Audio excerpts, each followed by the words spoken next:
All right, let's talk about confidence. Not the loud, flashy kind, but the real, deep, authentic confidence that you can actually build and rely on, especially when you're navigating the crazy pressures of your 20s. You know that feeling, right? You land the job, you get the degree, but deep down, there's this little voice whispering, you're a fraud. That feeling, that's imposter syndrome, and it's right at the heart of what people are calling the quarter life crisis. And we really need to get into it.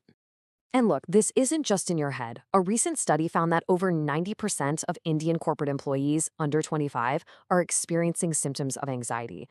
So this pressure, it is very, very real. It's widespread, and it's time we understood exactly how it works. So what is this period?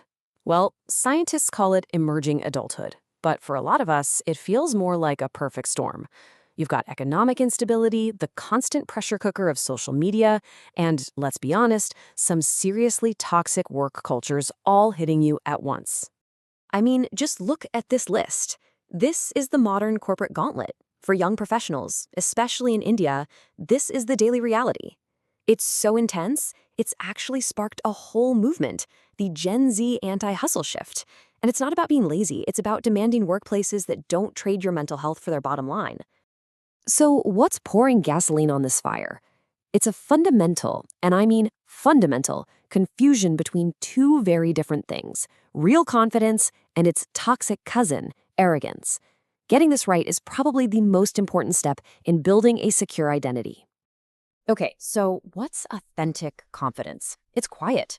It's an internal state of self-worth that doesn't need to shout from the rooftops. It comes from knowing what you're good at, and that security makes you open to learning, to hearing feedback, and to working with others. You're not threatened, so you don't have to put anyone else down. Arrogance, on the other hand, is loud. It's basically a mask for deep, deep insecurity. It's that know-it-all attitude that gets defensive and refuses help. And we've seen all this plays out, right? Think of all those high-profile corporate flameouts, from Housing.com to BharatPay, where founder arrogance just created these toxic cultures that eventually imploded. Let's break this down side by side. Confidence is driven by a desire to grow. Arrogance is driven by a need to be better than everyone else. Confidence builds teams. Arrogance pushes people away. But look at that response to feedback. One person sees it as useful data, the other sees it as a personal attack. And that, right there, is the difference between a real leader and a tyrant. You know, this isn't some new age idea. Ancient Vedic philosophy makes the exact same distinction.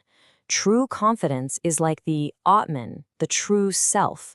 It's that secure state of just I am, which doesn't need anyone else's approval. Arrogance, that's ahamkara, the ego that creates anxiety and a constant, nagging need to prove itself. Okay, so how do we actually build the real thing? Not with flimsy affirmations like, I am confident, but with action. Let's get into what's called the competence loop, because this is the engine that builds real, earned confidence from the ground up.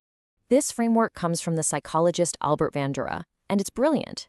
He says confidence is built from these four things, and by far the most powerful is number one, mastery. Just doing the thing and proving to yourself you can.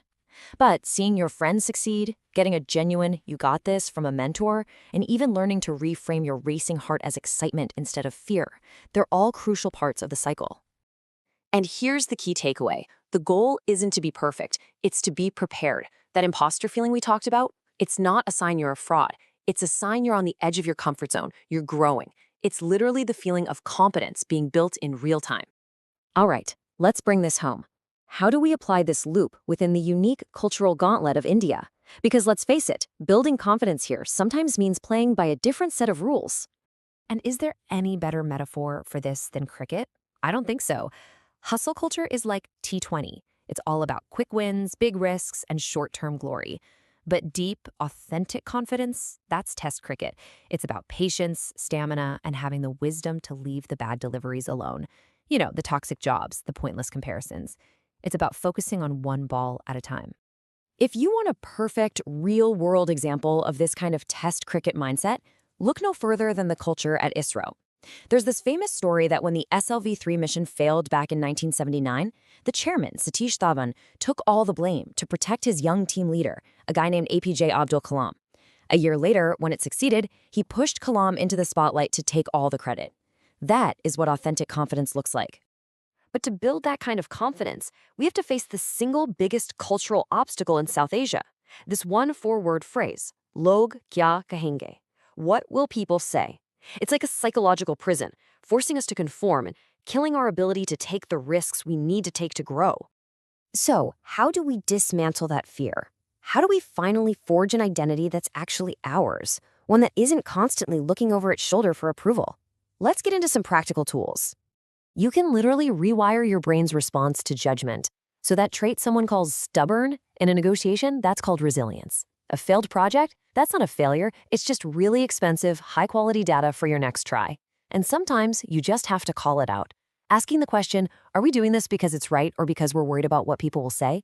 It strips the phrase of its power. And all of this leads to this beautiful idea of silent growth. See, arrogance needs an audience. It needs to post every little win for validation. But true confidence, it's quiet. It saves its energy for the work itself, for the next step, not for the applause. So your identity isn't some fixed thing. Think of it more like a kaleidoscope.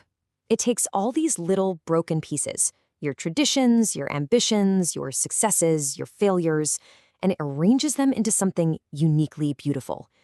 The only question left is, what new pattern are you going to create?